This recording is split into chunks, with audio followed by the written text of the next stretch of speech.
যুদ্ধবিরতির মাঝেই নতুন বিস্ফোরণ। হরমুজে ট্যাঙ্কার হামলার পরে ইরানে সামরিক অভিযান শুরু করেছে বলে দাবি যুক্তরাষ্ট্রের। মধ্যপ্রাচ্যে আবারও বাড়ছে যুদ্ধের উত্তেজনা।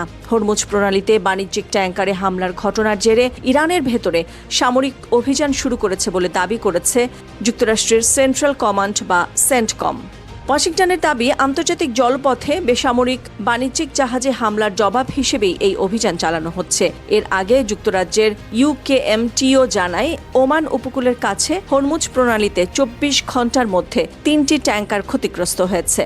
কাতার ও সৌদি আরবও জানায় তাদের পতাকাবাহী ট্যাঙ্কার হামলার শিকার হয়েছে। তবে ট্যাঙ্কারে হামলার অভিযোগ বরাবরের মতো অস্বীকার করেছে ইরান। অন্যদিকে সেন্টকম তাদের অভিযানে ঠিক কোন কোন স্থাপনা লক্ষ্যবস্তু করা হয়েছে সে বিষয়ে বিস্তারিত জানায়নি।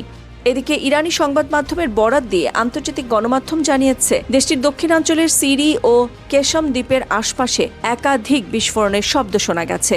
তবে এসব বিস্ফোরণের উৎস বা ক্ষয়ক্ষতির বিষয়টি স্বাধীনভাবে নিশ্চিত হওয়া যায়নি। বিশ্লেষকদের মতে, যুদ্ধবিরতি কার্যকর থাকার মধ্যেই এই পাল্টাপাল্টি পদক্ষেপ মধ্যপ্রাচ্যের পরিস্থিতিকে আরও জটিল করে তুলতে পারে।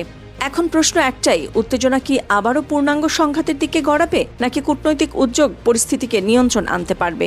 এ বিষয়ে আপনার মতামত কি? কমেন্টে জানাতে ভুলবেন না। সত্য ও তথ্যভিত্তিক আপডেট পেতে বার্তা কক্ষ পেজটি ফলো করুন এবং ইউটিউব চ্যানেলটি সাবস্ক্রাইব করে সঙ্গে থাকুন।